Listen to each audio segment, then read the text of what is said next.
지난달 우리나라 수출액이 사상 최대치를 갈아치웠습니다. 반도체와 자동차 수출이 호실적을 이끌며 사상 첫 연간 7천억 달러 수출 달성을 눈앞에 두고 있습니다. 수출 기업들이 벌어들인 달러를 환전하지 않고 있다는 점이 고환율의 원인 중 하나로 주목되는 가운데 정부가 대응을 검토하고 나섰습니다.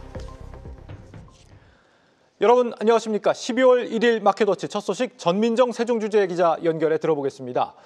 전민정 기자, 효자는 역시 반도체였습니다. 네, 맞습니다. 최대 수출 품목이죠. AI 특수를 타고 슈퍼사이클을 맞은 반도체 역할이 가장 컸습니다. 11월 반도체 수출은 1년 전보다 40% 가까이 늘며 사상 최대 월간 수출 기록을 다시 썼는데요. 데이터 센터를 중심으로 고부가 메모리에 대한 높은 수요가 메모리 가격 상승세로 이어지면서 9개월 연속 성장세가 이어지고 있습니다. 전통적인 수출 효자 자동차도 훨훨 날았는데요. 자동차 수출은 미국의 25% 품목 관세 영향에 내연기관과 하이브리드차 호실적에 힘입어 작년보다 14%가량 증가했습니다. 네, 이대로 가면 정말 연간 수출도 사상 최대가 유력하다고요? 네, 11월까지 반도체 누적 수출은 이미 역대 최대치였던 지난해 수준을 넘어섰고요. 자동차는 역대 연간 최대 실적에 근접한 상황인데요. 이미 전체 누적 수출도 6,400억 달러를 넘기며 기존 최대치를 3년 만에 갈아치웠습니다. 통상 연말에 수출이 몰리는 것도 있고 반도체 수요 증가세와 자동차 부품 품목 관세 인하가 11월 1일자로 소급 적용되는 만큼 연 7천억 달러 달성도 충분히 기대해 볼 만한 상황입니다.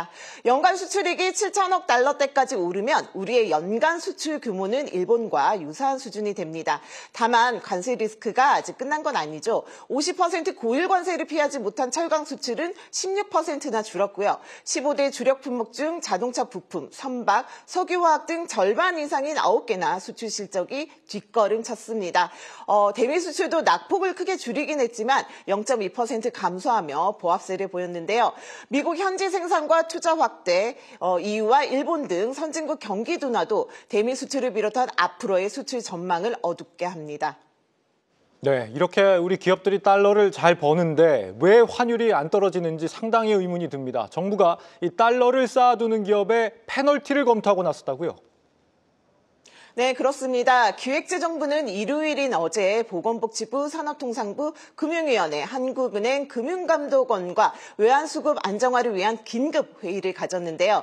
이 자리에서 정부는 수출기업의 환전과 투자 현황을 정기적으로 들여다보고 정책자금 등 기업 지원 정책 수단과 연계하는 방안도 검토하기로 했습니다.